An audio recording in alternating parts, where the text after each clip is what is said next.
So we are coming to the proper close of 2024 in terms of Dokkan Battle, I guess, optics. We've seen a lot of great things out of Dokkan Battle. We've seen some mid-sized fumbles here and there with some easy A's, but overall, it would be remiss to call it anything but the best year in Dokkan Battle, period. And that said, Dokkan 2025 is already looking like a marked improvement somehow. We've got things like new UI. We've got things like the game. I feel like the game feels a little more responsive to just these menus, but maybe that could just be me. We've got the new loading feature with the, I guess I would call this like the Kid Goku pixel art from the what is this, the monthly essentially. And I think a lot of that stuff looks great. You know, I think a lot of this stuff looks very promising for the future of the game, but a lot of the times I say, hey, we are in a position where it looks like they want this game to run for 10 more years. And if they are in the position to say that, then they must have some plans going into the, calendar year.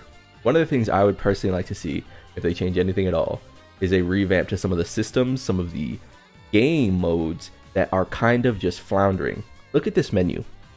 And you might say, yeah, it looks good, they evened it out, and they've got the two big notable ones on top. They've got the event button here, obviously, which leads you to the challenge mode and the Z battles, which are some of the more important styles of content in the entire game. If I could just, load it all here. But, they segmented it into challenges, awakenings for your Dokkan Fest and Prime battles, etc. And then things like growth for your dailies. It looks good.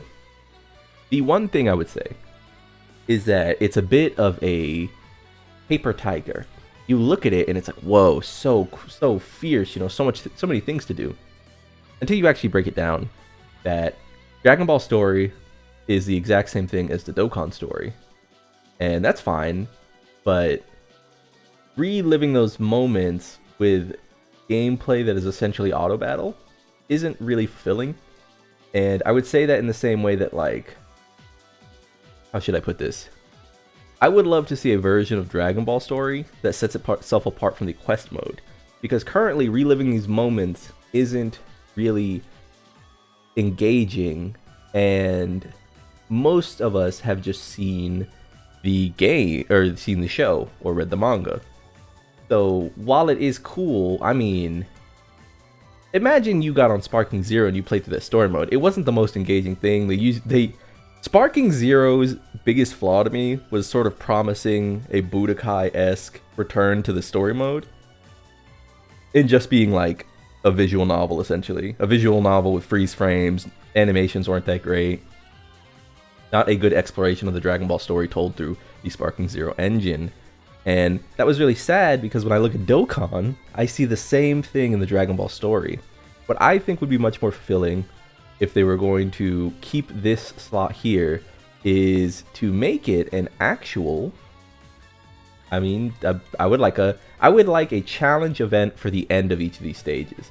If we go through Dragon Ball, I would like the TUR DKP to be an actual boss fight.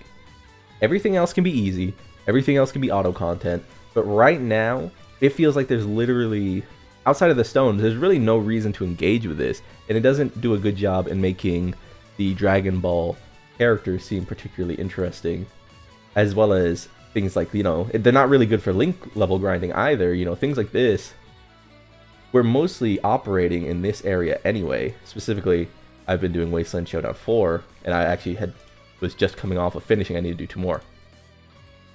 So I think I would like to see a change to that. I think that if they're going to keep this tab up here, they should make it useful for anything. Of course, for collectors, you get free-to-play cards out of it.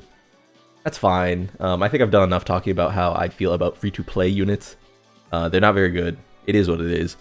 If you disagree, I'm not going to be like, oh, you big idiot, the truth voice type shit. But I am going to say that I don't know where you're coming from after playing other gacha, like Honkai Star Rail, Epic 7, blah, blah, blah. You've heard this rant before. I think that there's just, it's fine. We don't need to go over that. But I guess we'll get into the next point. Ultimate Clash is a bit of a strange beast because in theory, I think this mode is fine, especially when they do these anniversary specials, and I think that there's a worldwide download special as well, I believe. This is a fine mode. I don't really have a huge problem with the way it's portrayed. It is different from other Dokkan Battle modes, but what I do find myself doing is I don't really do this part because you might say, well, you're just not doing the content. I have infinite training items. If you're wondering, like, if you're ever like wondering why I have 15 gifts to be exchanged, it's because I literally can't pick these up. Once you get to a certain point in playing your Dokkan Battle account, you can't really spend your materials if you're not a whale. So and people are saying that, they're talking about that with Iron Cane, which is to say that Truth is guiding him, but Truth is very far away from the new player experience, right? And this is especially the free-to-play experience. When I started playing Dokkan Battle, one of the things I struggled with the most is getting potential orbs. And is there a way to click on these maybe and check?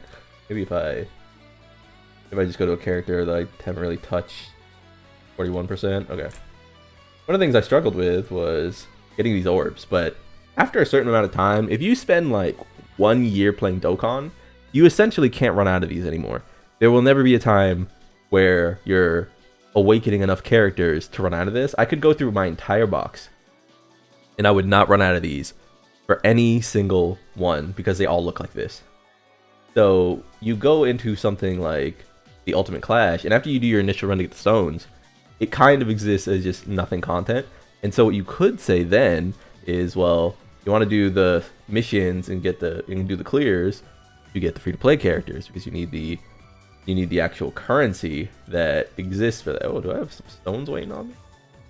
Type shit, gotta go pick those up. Because you need these, right? But the issue herein is that there's not enough to actually rainbow the characters immediately. You can see here, I can literally only buy one of these guys, it seems like. Maybe when I buy him, it'll switch over. But, I mean, just take a look. I haven't really picked any of these up. And the answer is because it would literally be a waste to commit to any of these right now. If you commit to any one of these, unless you're just the biggest collector in the world, it's a waste. They don't do anything. None of these are good. And none of these have ever been good for me. My entire time playing, almost coming up on 3 years, none of these have ever been good. And you could say, well, this, maybe Captain Ginyu was necessary at a time. Actually, I do have Captain Ginyu, it looks like, too. The Captain Ginyu was necessary for certain SRBs or ESRBs or whatever. Or SBRs, sorry, Super Battle Roads. And I think if you pick any of these up, it literally is just him. And I think I do have a copy of him. And that's it.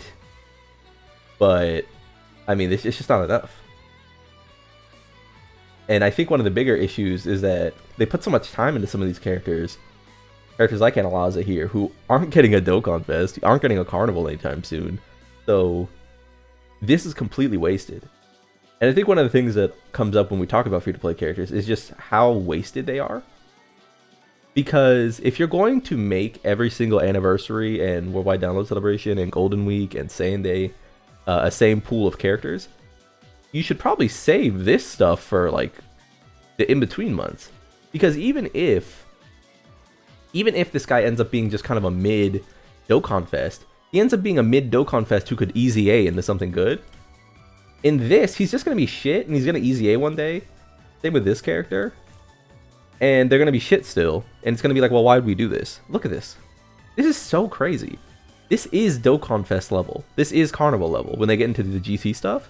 When they finally return to GT, they're going to want these animations. They're going to want these card arts. These are big name characters. So, I don't know. I think that Dokkan has a real issue with piecemealing it. And that's why I say that, why do I stick on free-to-play characters so much? Why am I such an asshole to free-to-play characters? It's because a lot of things compound, they fold over into being about free-to-play characters when you actually look at what Dokkan's offering, right? It's the same reason that, like, we go into the events here, and if, Goku wants to fly his ass across the screen, it's the same reason that we go into the events, and we go to story, and we do these for the stones, but then we don't use the characters. All right, I don't know. It'll be one of those things we get to eventually. Final point I would like to highlight is just the inclusion of more burst mode red zones. I think this is a great call by Dokkan Battle. I have nothing to say negative about this. I think that burst modes for the red zone stages is only a positive thing. And I just kind of want to remind people that Dokkan has kind of a unique problem where its grindable content is not very good. Link levels just aren't interesting. They don't increase your power in a way that is sort of core to the kit, because a character who is Link level 10 might look better in terms of within certain values. So like within 200,000 of tanking a super, or maybe they go up to like 15 million attack stat rather than 12 million or something. You know, it's some arbitrary number. I'm making this up. The thing is, though, is that when you compare Dokkan's infinite grind to other games' infinite grind, so you get to the point I've been making for a long time, and the point I've seen Goresh make recently, which is that Dokkan's infinite grind is not great. Because of that, the actual content on the game that they need to continue to, you know, pump out are the hard fights. And if there's one thing I will never want to see from Dokkan again, it is the Supreme Magnificent Battle movie stages. Awful. This is awful. And you might say, "Oh, that's a stretch. Too much." You know, don't call it awful. It was just mid. Awful. It essentially like bricked the celebration outside of the characters, which are the most important part. The characters are always the most important part, but there's never, ever, ever, ever, ever, ever, ever going to be a reason that I should play through a major celebration in any gacha and feel like I'm playing Login Simulator. And that was the problem with the Broly, essentially, movie Red Zone, Supreme Magnificent Battles. They have since dropped 3 things that give me hope, though. The burst mode for Kid Buu, very fun, which again adds content where you want to use specific characters, and then adds content where you don't have to use those characters. Very good. Goku Story Edition. These fights were pretty easy, but they were using a lot of toxic mechanics that are great to see etched into the 10th anniversary. I assume, by the way, if you're not ready for it, that we will be getting an AoE boss that is very powerful this celebration.